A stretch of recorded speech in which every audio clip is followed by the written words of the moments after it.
Well, there it is. It's working, or at least it seems to be. So for those of you who are interested, I'm hell-bent today on talking about my story, journey with the blues. Not that anybody cares. It's just thought it's not something I've really thought about, to be honest.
Yeah, it's been an interesting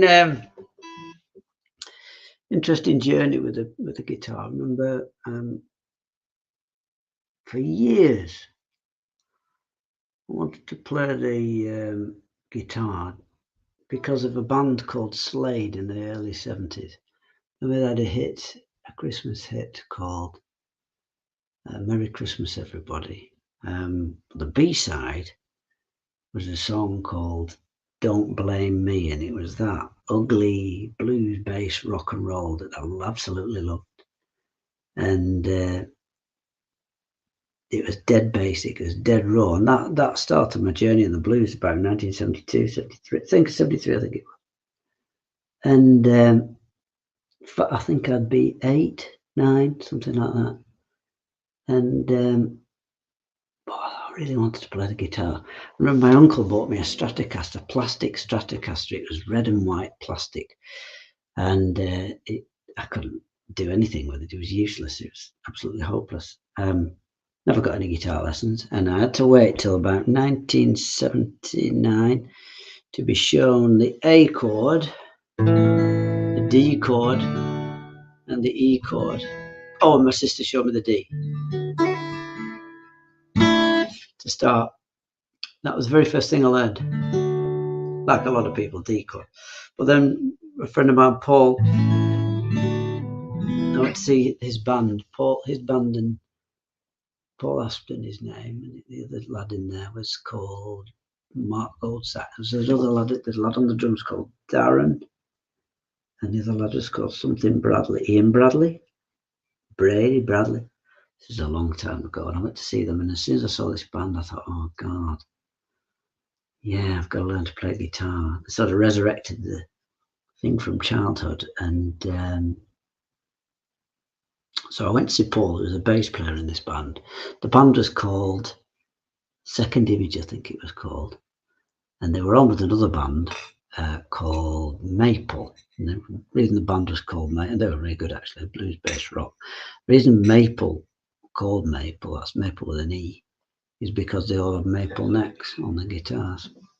Anyway, that aside, so I went to see Paul, and he showed me A, D, and E, and then fast forward a year or so, I think I'd be 15 then.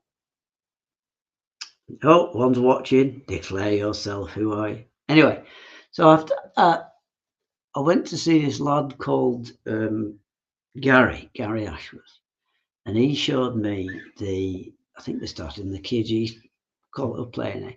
He showed me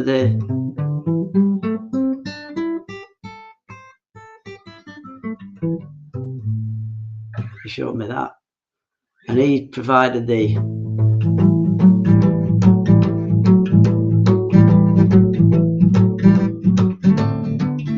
I went, except it was more like,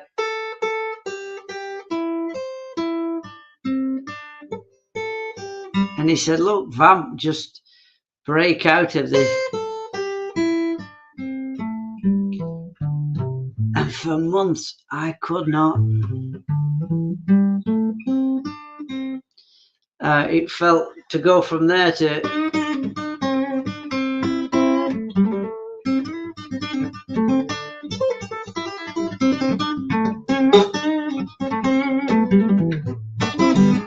seemed a million miles away, and I didn't realise the gargantuan amount of practice you had to put in.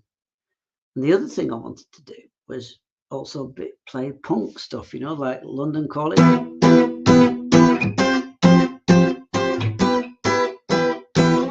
Oh, hang on.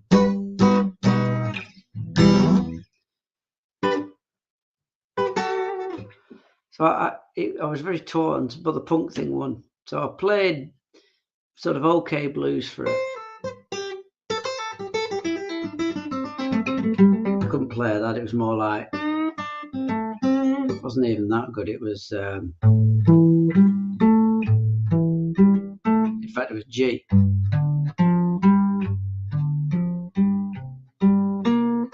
Stuff like that. And I couldn't get anywhere, not for years. And I carried on practicing, and you don't notice yourself listening to blues records. And I said this to Whiskey very often. I'll say, well, I'm a blues fraud because I don't know any blues songs. I recognize them when I hear them, but I spent all my time singing along and playing along with punk. But at one point, I'd be 17, 18. I spent every hour playing the blues, listening and listening and listening and listening and listening and trying to copy riffs, and I was terrible at it.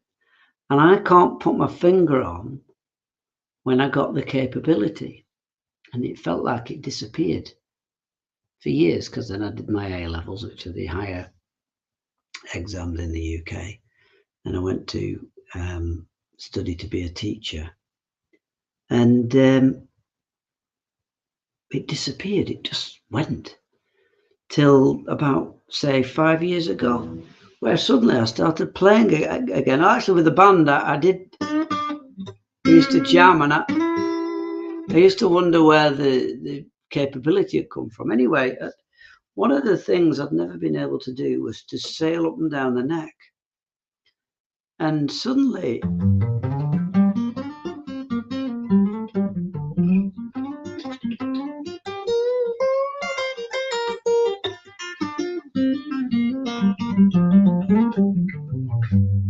I had a major breakthrough, which was I worked out, probably something I'd been told or read in a book or wherever I got it from, that you can play the 1/3 part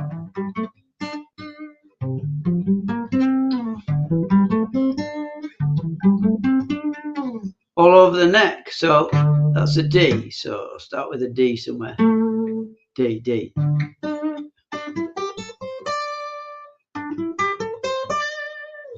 And there's just a bit of a skip on the on this string around here. And I thought, oh, right, that's how you do it. So that, with a bit of practice, took me to all kinds of places. And that's only the last, say, 4 years, 5 years. It's been a hell of a journey. I still love it, and I still love listening. And whoever's watching, good evening or good morning or wherever you are. I'm not going to be on much longer.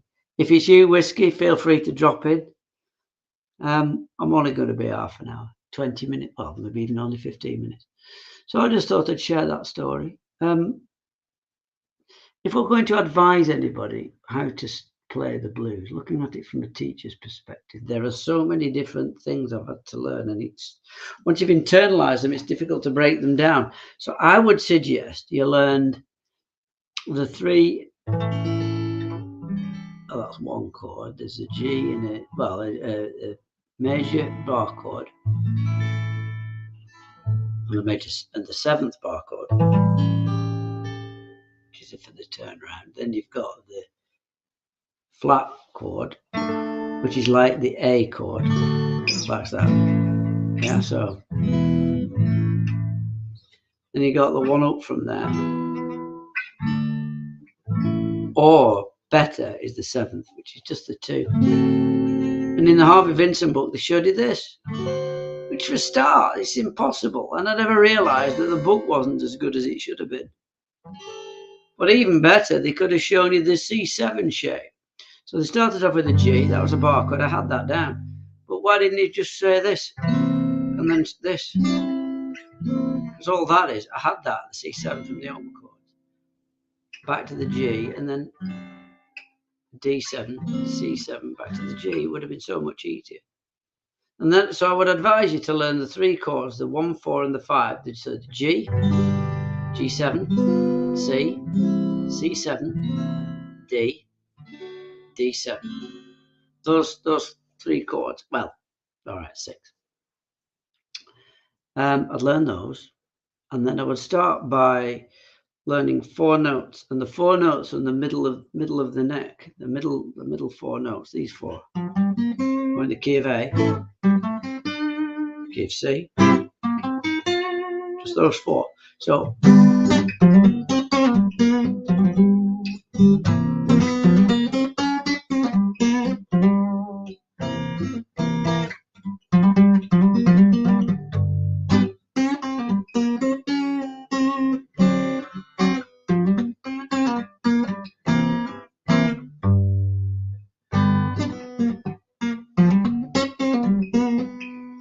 And I would also learn a riff that fits across the full 12 bars. So you've got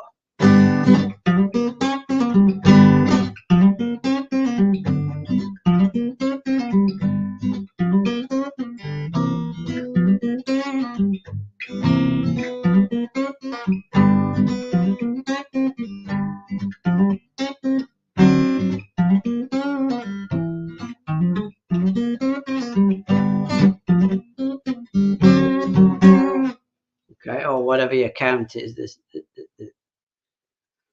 But it doesn't even have to be that, does it? It could be just something like, or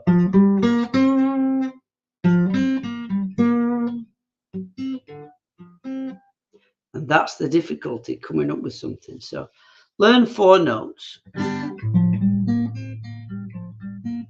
then play them in diagonal in different rhythms. Yeah, it's not easy. It's really not easy. You just got to get inventive, I think. Yeah, but don't do what I did.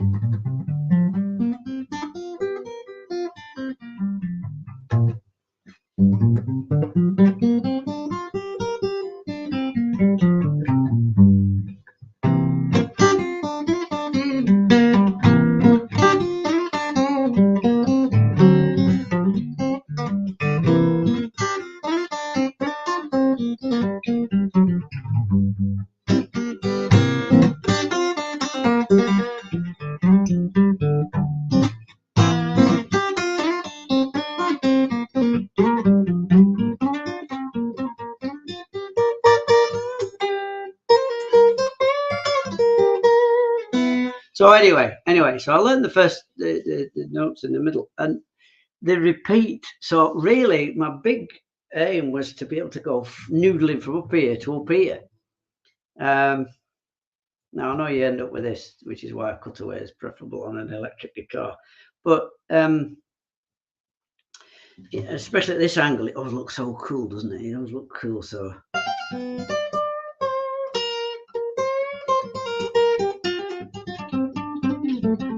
Whoops.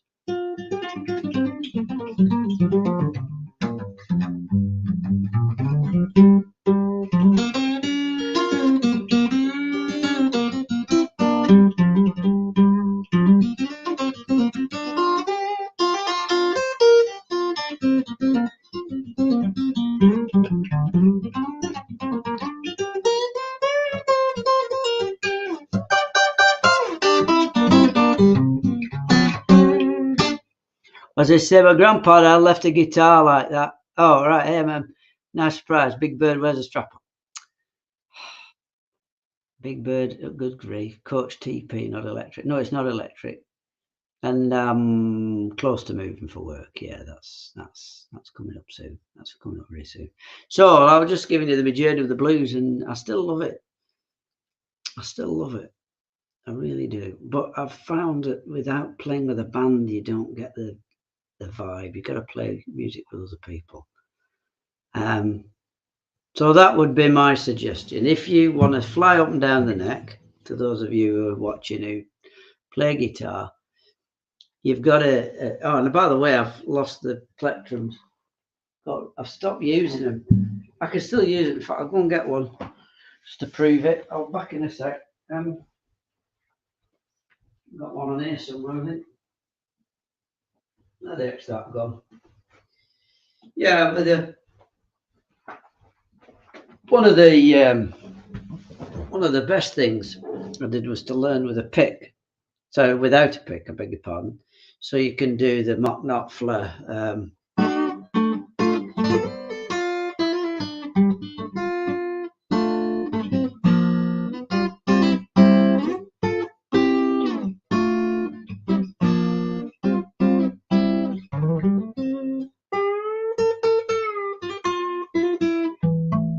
Oops.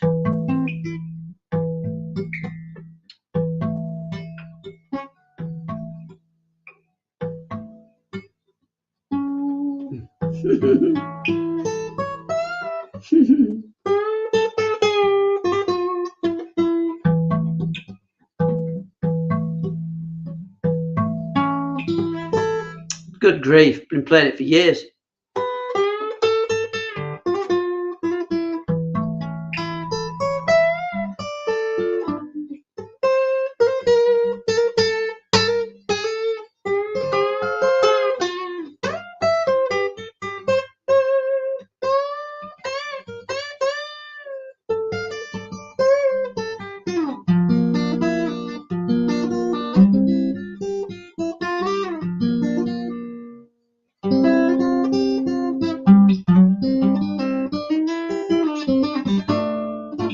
I can't remember it, but anyway, it looks easy to do. Guess it isn't. No, it's not.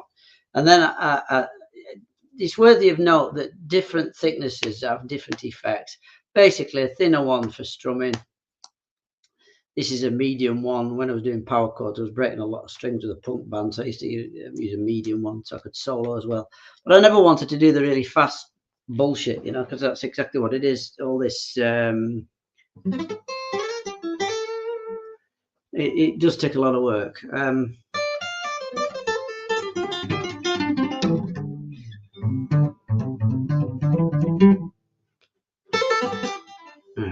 need the guitar in the right position.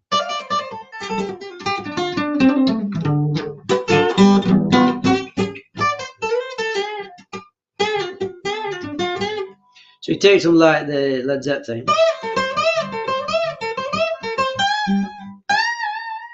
and you're not going to be scared of breaking strings either. I mean, I'm sorry out of practice. I'll have to forgive all this nonsense, but.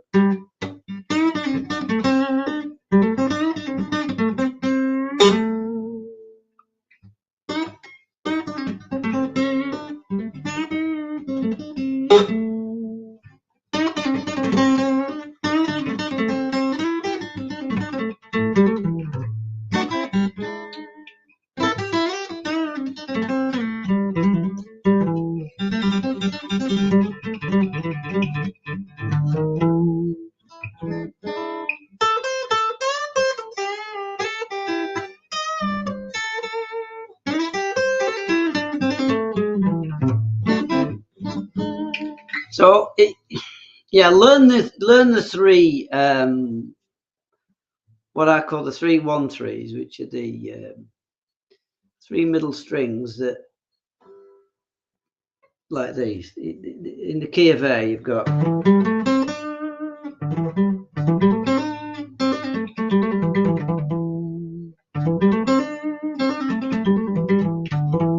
those three. 1, 3, 1, 3, 1, 3. If you do those three, you'll find they're all over the neck. So.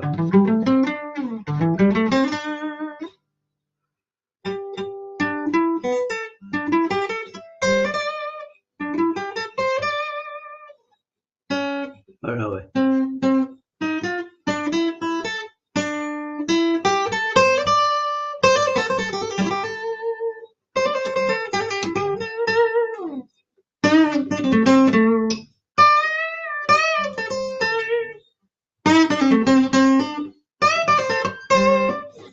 So once you get used to where they are, you can play them all down the neck, and then you just join them together. So if it's not a 1-3, and you've found all your 1-3s, it's got to be a 1-4, which is these three. So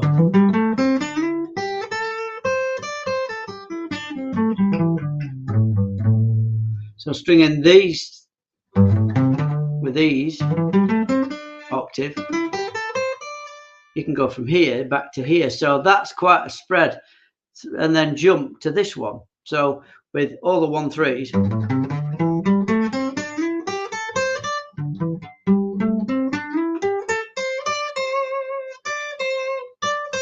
see what I mean? They're all connected. So once those were learned, you've just got to find your way. Do it like it's on scale, you know.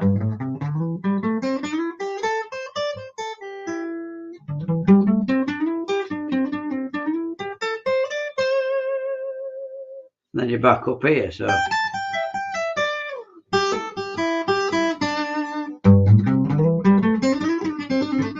And then you can, once you begin to know where those ones are, you can start expanding across the neck. So,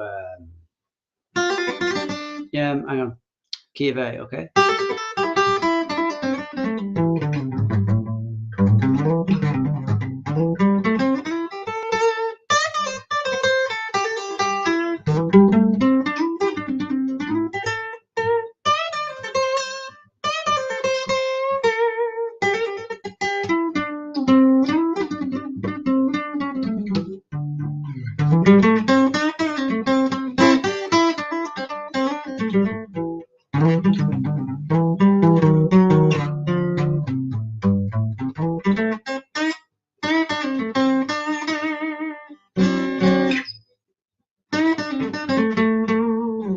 And so it goes, and so it goes. A, B, C, D, F, G, H, and then the half note H.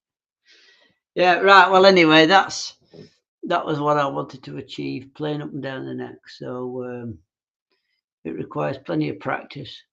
And don't rush it either. I mean, there's a lot of techniques in there. I'd build up and as sections, right? There's a lot of people out there. They say, oh yeah, this riff, this, that, and the other. Well, it's difficult learning to hold this thing. It's difficult hitting a string down and up, and fingering the same string and hitting the same string at the same time is a massive skill. So I would cut down what it is you're learning and just practice, you know.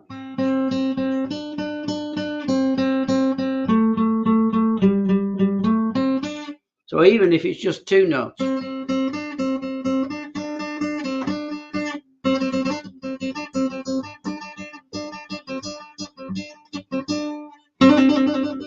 So then there's other skills as well, like bending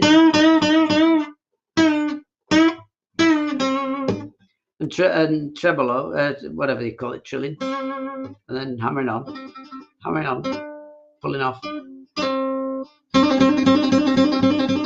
So all these things need to be broken down and do them as little doodles, as little they call it noodling, you know, the little fidgets. So you might learn how to slide and wiggle about. What do you call that? What's that called? Not tremolo. What do you call it? Vibrato or vibrato. Especially if you're doing the BB King thing, you know, like.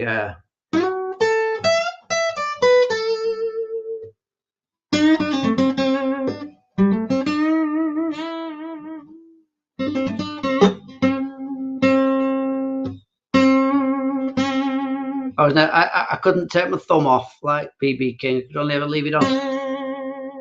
Took a while.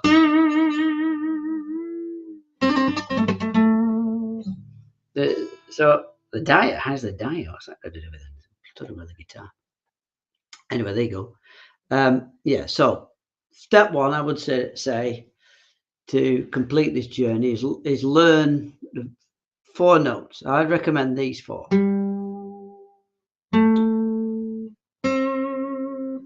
And then backwards. I'll just put it close to the camera, so.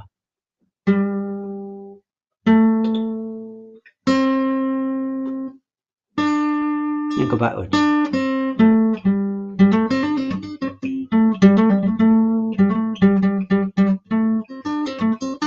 And you can bend that one.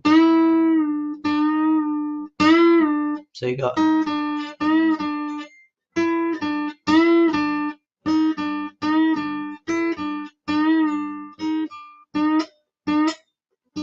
Practice that. And you can bend that one. You're only sending that one out of shape.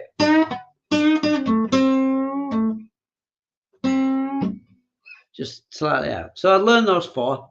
And then the other job you've got is the other hand, which is down, up, down, up. So there's a lot to it. It's getting that control. I don't know why you want to know all this stuff. Where's the strap on? But yeah, always work out. You don't want to get fat. Right, okay, well, actually, it's diet that keeps you in shape. Right, well, I'm going to do another stream now with my other head on.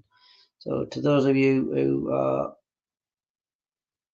loving the blues, have a, yeah, try. You don't have to. It's just, I don't know, it's hard. I used to, it's very difficult to break down, but I still love it. I can't say why. And I listened to some of the blues players from yesteryear, and I can now play better than a lot of them. But the people who've developed over time, like Buddy Guy, they're still just the business. Buddy Guy, come on, he's just he's the king of the sudden burst, isn't he?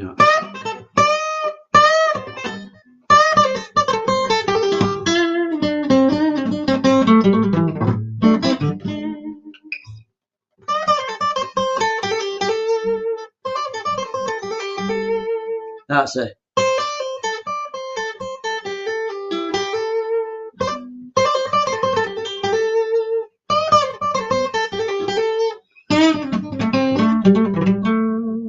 There's a sort of standard riffs you can play, or licks, whatever the difference. Well, a lick is just a dab, isn't it? Whereas a riff is a standard repeated melodic phrase. Right, okay, guys, I'm off. I've done my bit for the blues for this evening. Whiskey, if you're watching, hope you're well. Need to do another blues live stream about just I don't know, you and me start talking about it, and that's it. We've got a full night taken up on it. Okay, guys, I'll see you soon. Oh, hey there. Whoa. Big Bird was. Yeah, thank you. Oh, good. Thank you, Whiskey. Yeah, thanks for that, Whiskey. Yeah, get him put straight, will you? Are you knocking about then, Whiskey? Does that mean you? Yeah, it is the other stuff. I don't want to can him either. I don't like censoring people. It's no good. It's no good. Yeah, working out. What's that got to do with the blues? I'm talking about the blues. So, are you about, Whiskey? If you're there, yeah. Right. Can we do a quiet chat, you and me, mate? I could do with talking. That's all right. Got the blues, buddy. All right. I'll speak to you in a minute. I'll call you on Hangouts. Okay, pal. See you in a bit. Good night, everybody.